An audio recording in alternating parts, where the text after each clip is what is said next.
Today I'm going to be presenting Chapter 4.1, Drugs, Crime, and the Law, an Attributional Perspective.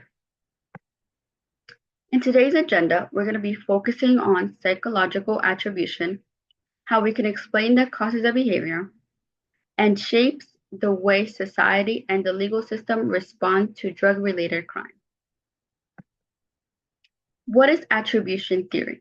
Attribution theory helps us understand how people assign blame or responsibility. There are two main types of attribution.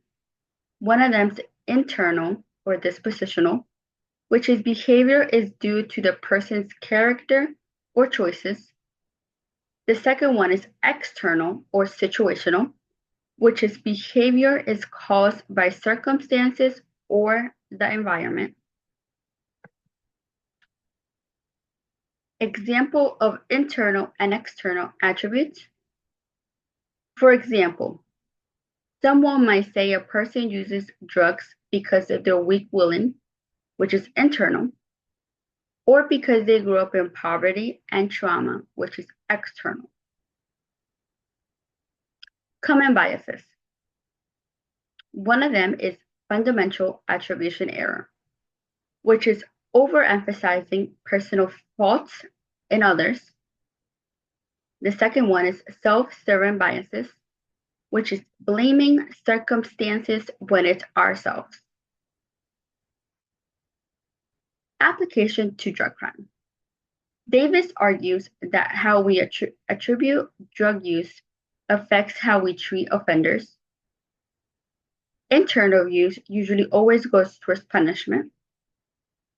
External use usually always goes to treatment and rehabilitation. Application to drug crime. Legal systems often lean on internal attributions, seeing drug offenders as criminals rather than people needing help. Judges, police, and even the public make quick attribution based on judgments that influence policy and sentencing. If addiction is seen as a personal failure, we respond with jail time. But if it's viewed as a response to trauma or environment, we might invest in rehab and programs instead. Implications and modern reveling.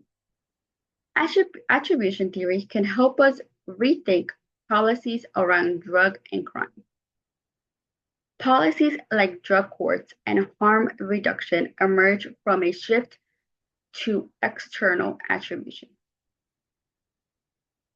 Davis highlights how changing our mindset could reduce stigma and residency.